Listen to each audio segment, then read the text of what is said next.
wajah itu teman-teman bisa punya dua arti. Wajah dengan jamak wujuh itu bisa berarti ini bagian depan dari penampakan kepala kita disebut dengan wajah ini, ya. Misalnya di ayat wudu, ya, wajah jamaknya wujuh. Quran surah ke-5 Al-Maidah ayat yang ke-6. Ya, Allah berfirman, ya ayyuhalladzina amanu idza qumtum ila shalah faghsilu wujuhakum. Hai orang-orang beriman, jika engkau ingin menunaikan salat dengan sempurna, maka berwudulah. Maka di antara yang pokok dalam wudu itu ada 4. Ya, bagian pertama yang wajib untuk dibasuh, faghsilu wujuhakum, basahlah wajah kalian, basuh wajah. Yang dimaksud bagian depan dari kepala di sini, ya, yang biasa kita lakukan dalam wudhu, termasuk sampai dengan ke bagian bawah dagu. Ya, bila ada jenggot di selai-selai, ini bagian depan wajah. Jamaknya apa? Wujuh. Bisa juga berarti menunjuk kepada makna keseluruhan diri kita, dari ujung kepala sampai ujung kaki. Jika kita ingin memasrahkan sesuatu sepenuhnya dari ujung kepala sampai ujung kaki, maka orang Arab mengatakan inni wajjahtu. Ya, saya pasrahkan sepenuhnya diriku. Ya, jadi seluruhnya dari ujung kepala sampai ujung kaki. Ada di antara yang populer di doa istiftah ketika mengatakan inni wajjahtu, ya kan? Atau wajjahtu wajhiya lilladzi fataras samawati wal ard hanifa muslima wa ma ana minal musyrikin. Baik, aku hadapkan diriku sepenuhnya dari ujung kepala sampai ujung kaki untuk tunduk patuh kepada Allah. Ya, wa ma ana minal musyrikin, dan tidak aku termasuk bagian dari orangnya syirik. Ketika Anda mengatakan wa ana minal muslimin di ujungnya, dan aku bagian orang yang patuh, artinya apa? Artinya orang ini setelah dia mengucapkan kalimat itu akan komitmen dari ujung kepala sampai ujung kakinya akan patuh terhadap ketentuan Allah. Ayo, siapa yang baca doa istiftah menggunakan yang tadi? Bahkan digabungkan, ya. Jadi dari 9 doa itu kan ada yang digabungkan. Allahu akbar katsira, alhamdulillahi katsira, subhanallahi bukratan wa asila. Ya? Kemudian wajjahtu wajhiya lilladzi fataras samawati wal ard. Ayo, siapa yang kemarin berkorban? Ya, bukankah saat hewan itu disembelih, lantas setelah selesai disembelih, ya kan menghadap ke kiblat tuh, ya, lalu disembelih kan, Bismillahi Allahu akbar, Allahumma hadza min fulan, kan sembelih, Bismillahi Allahu akbar. Setelah selesai kan Anda berdoa kan menghadap kiblat, inni wajjahtu wajhiya lilladzi fataras samawati wal ard, dan seterusnya.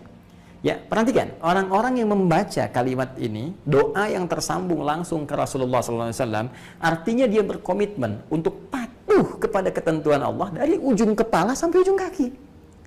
Artinya kalau ada orang sholat, baca wajah tuh, tapi setelah sholat, wajahnya jauh dari ketentuan Allah. Wajahnya berpaling dari ketentuan Allah.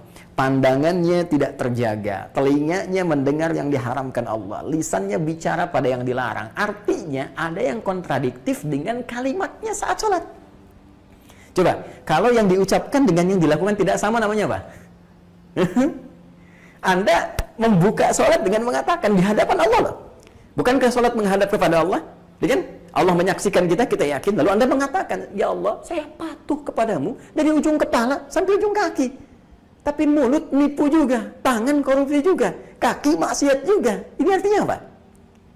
Ya, ada yang tidak sama. Ada sifat dan sikap yang tidak koheren, tidak sesuai di sini. Ada sesuatu yang salah.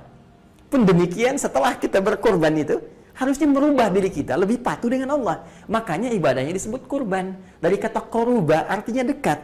Kalau ditambah alif dan nun di ujungnya, itu formulanya menjadi sighah mubalaghah, bentuk superlatif. Semakin banyak, semakin dekat.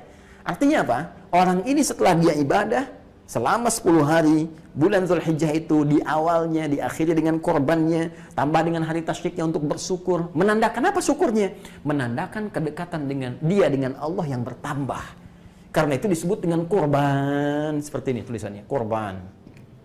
Ya, dari kata koruba diserap ke dalam bahasa Indonesia menjadi kerabat, karib, teman karib. Karib itu bahasa Arab, dari kata korib. Korib. Ya, ala inna nasrullahi qarib, Quran surah kedua di akhir ayat 214. Qarib, teman dekat.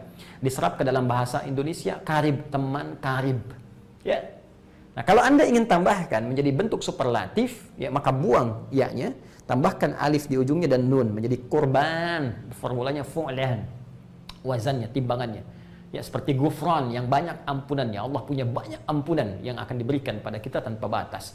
Korban yang bertambah kedekatannya. Dikembali ke awal. Jika kita katakan dari ujung kepala sampai ujung kaki ingin kita pasrahkan, maka kalimatnya menggunakan wajah. Jelas?